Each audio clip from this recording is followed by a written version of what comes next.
All right, we've got Derek Diamond starting us off. Any questions for Derek? Chase? Yeah, Derek, pitch count up the first couple of innings. After that, you seem to settle down, maintain that a little bit. What was sort of the key to getting through six there? Definitely, definitely a little hopped up at the beginning of the game. First SEC start, excited to go. But I kind of just told myself to get back to doing what I do, hitting spots. And I know Vila's up a little bit this year, but hitting spots is what I do. So that's just what I was trying to get back to. Ben? Yeah, Derek, I was just curious what you thought of TJ running down that ball in the left center gap. And, then he's playing center field, I think, for the first time in his career. So what was that like seeing that? It was beautiful. He's unbelievable. I could see him, good infielder, but I could see him playing center field in the MLB somewhere. So gave him a little hat tip, much as I could do, but he's really good out there for just starting.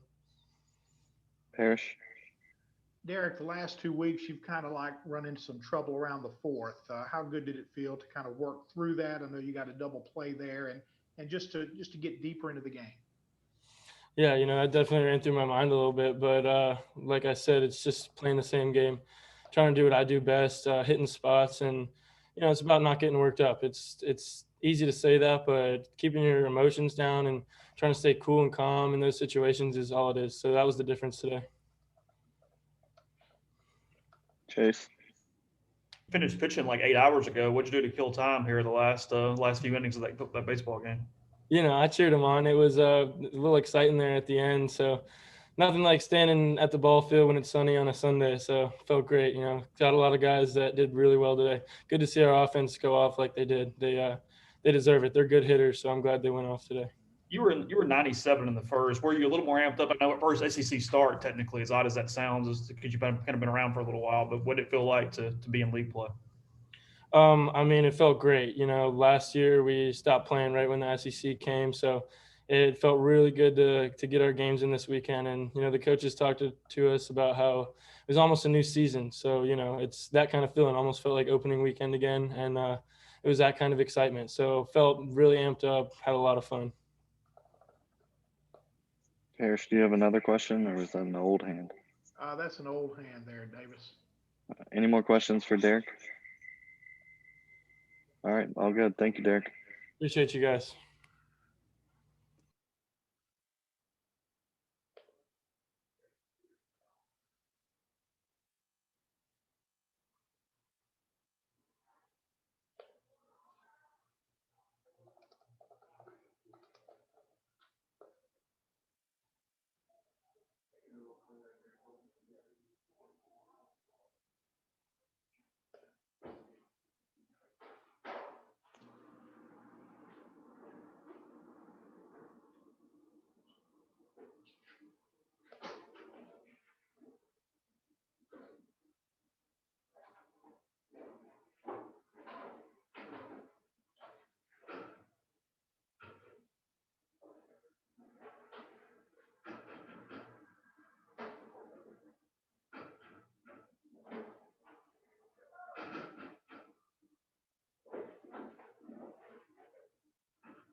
Questions for TJ?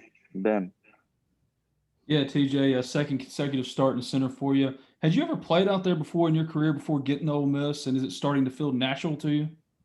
Yeah, I did. I played out there with my travel team, East Coast Sox, a few innings. Actually, I played a game there one time. So, but I mean, it's natural. It's just playing infield all my life. Pop flies were the easiest part of the infield. So, transition to outfield is not that hard. Bigger glove too, so it makes things simple. You're also really settling in offensively. What about your approach has allowed you to have the success you're having so far? Um, I think my first at bat, I really was thinking too much middle away instead of just getting my barrel to the ball and I was late on a few fastballs that I should have hit. And my second at bat, I just went up there saying I wasn't going to be late and putting the barrel to the ball, and I got a pitch I could get. So, Nick? TJ, what was the reaction from your teammates when you ran down that ball? oh, I had a nice little standing ovation from the crowd, and my teammates were hyped. It was nice. I liked it.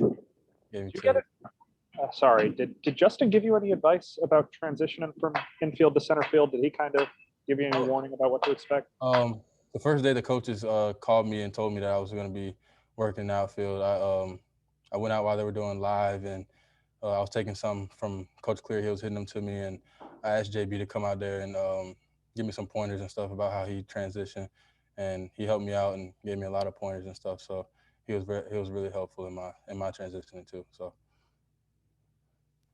One more for you. Just after that long top of the eighth inning to come out and get that 2-run double and kind of get the offense going again, how valuable was that for the team? It was good for us to get some runs back up, get the momentum going again. So I was happy I could put some more runs on the board for us and get the hype back on our side. So. Any more questions for TJ? All right, TJ, you're all good. Thank y'all you. for having me.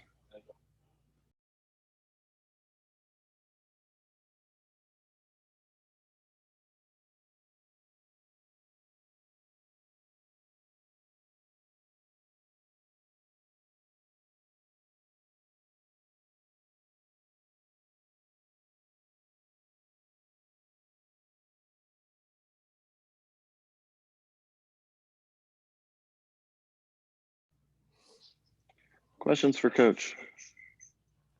Chase? Yeah, Mike, Derek got a little deeper into the game today, especially kind of managed his pitch count pretty well after the second inning. What'd you kind of see from him to go as deep as he did? I just, I think the difference is one of the things that we talked about the first 2 days, and it for the pitcher, especially the starting pitcher, there's times in a game where you got to make some pitches and get off the field. And, I think the difference today for him was, a couple times where they had runners on and he was able to make pitches and do that. And, and sometimes it's not just to keep them off the scoreboard, which was evident today, but, sometimes it's to minimize, sometimes it's, to let them score 1, not 3. And, I thought, today was, Derek was really good. You could tell he was feeling really good in the bullpen today. And again, I think we got to be careful of, and I know you're not saying this necessarily, but I mean, he's pitched pretty darn good. That's 5 outings. And, from a kid that's, COVID freshman, that, has been, the weekend starter. He hadn't had a lot of, hey, start in a midweek or be a reliever. He's kind of like Gunner was, kind of thrown in the fire since he's been here. And I think he's handled it. But you're right. I think part of the maturation and being able to, throw 6 shutout innings in the Southeastern Conference. My answer is, when they start to make their rush, can you make some pitches? And that's a good offense over there. It can be scary, right-handed and left-handed. They just got it's tough to get through there.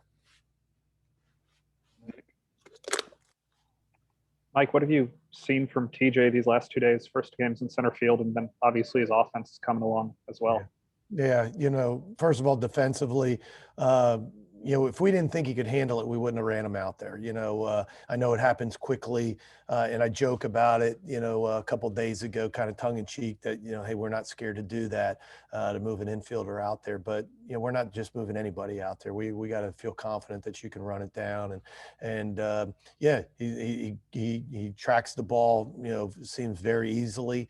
And in our field during the day, center field can be tough. Today, high sky, and that sun's in your face, and he made a really good play, kind of to the, center to left center, gap that he ran down.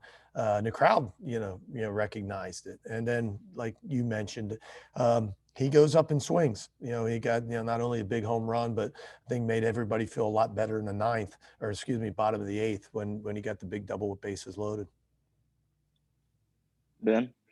Mike, you just touched on a little bit, but TJ said he played a little center field and travel ball. When did y'all really start to look at him out there, though, when you're trying to find a spot for him? I think when we knew that.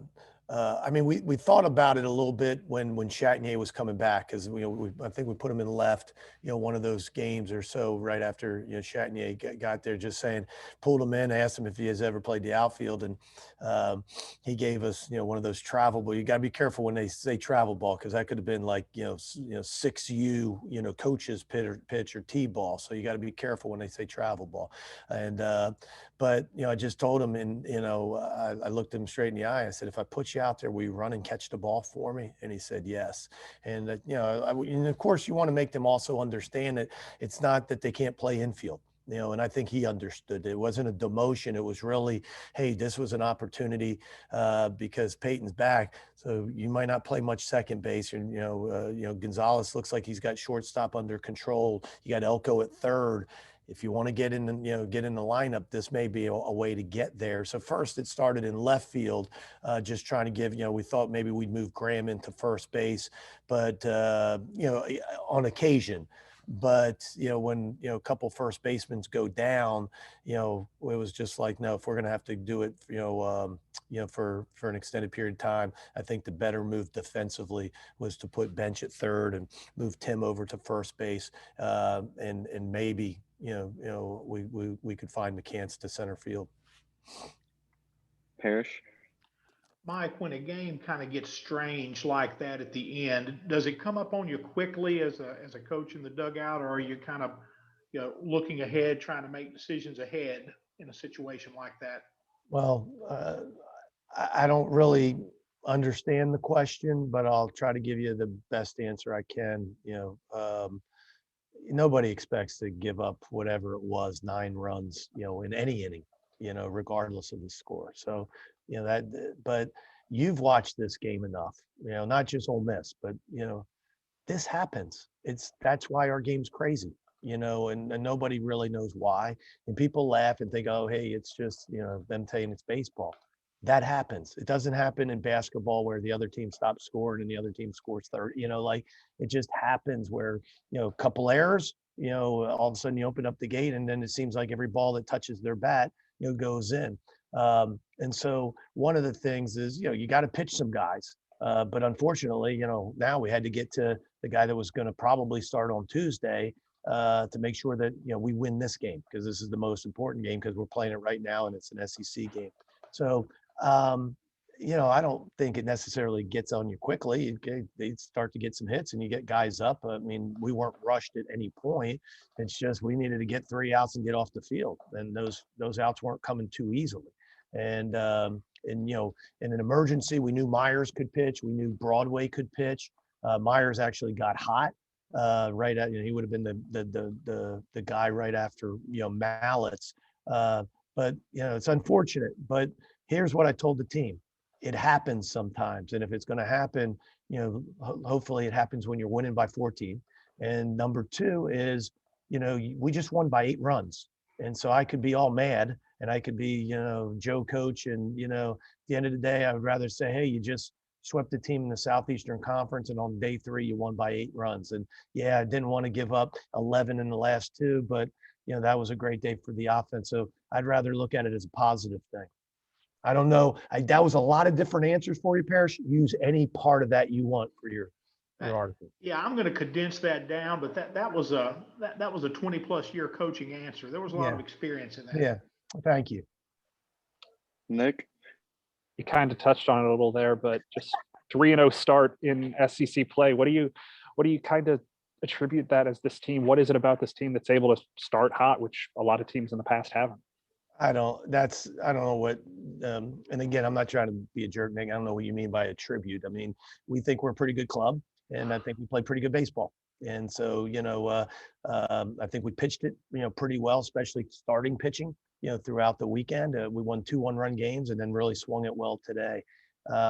Again, that's a good club over there. They're like us. They're a little banged up, especially from the pitching side of things. And you could see that, once, today, I think, once we got some runs, it was tough on them. They're missing some key guys like us. And, but no, I'm happy and I'm proud that, you win 3 games. this league is very unforgiving, and as you can see in the last 2 innings. And so anybody can beat anybody on any given day. And so we'll take the wins and move on. Chris? Mike, you touched on using Mounts today in the 9th inning. Who do you think is going to start on Saturday? I don't know that yet. Excuse me, Tuesday, I'm sorry. That's right, Chris. Yeah, I don't know that yet. Thank you. But it could be Mallets. Chase? Any update on Chofie, Mike? Where's he kind of at on his return? He's going to throw bullpen on Tuesday, and we'll take take a look at him and see if he's able to travel with us to Alabama. He threw another short work today. I saw him throw a short work last Wednesday. He didn't look great last Wednesday. He looked like he's still just uncomfortable. I mean, nothing was hurting him or anything, but he's only so many days out of the surgery. Today he looked normal. Today he looked like he normally looks. And again, it's a shorter distance, about 50 feet, but it's off the mound, and he threw all his pitches. And when I say normal, I mean like if he was healthy and he was never hurt, that's how he would have thrown the ball. And so that's encouraging. And so we'll see, how he does on Tuesday. Doug also threw, looked great, felt nothing in the chest area. So he'll be fine for next weekend. When do you think you get back whomever from the COVID protocol stuff? How long are they out? One guy was able to get back, Saturday. So he was with us. And, the one of the guys will be back on Monday. Parrish? Mike, this became a non-issue last year, but spring football starting this week. Do you know what John Rice's schedule will look like? I don't know the exact schedule, but I talked to Coach Kiffin. I don't know how many weeks ago, a couple weeks ago, maybe 2-3 weeks ago. And the plan right now is that he's a baseball player and he will play baseball. And in his schedule, if he can get over there and at least watch and again, I don't botches up whatever schemes or plays or whatever. But he's a baseball player first. Obviously, he's a part of what we're doing. We talked about that, and he's right on board. So he's baseball and do what he can to kind of the opposite it was in the fall, where he's a football player, and when he could come over here and hit or do whatever, he would. I think that's how we'll take it this spring, with football. Any more questions for Coach? All clear. Thank you, guys. Thanks, guys. Thanks, Mike. Thank you. Thanks, Mike.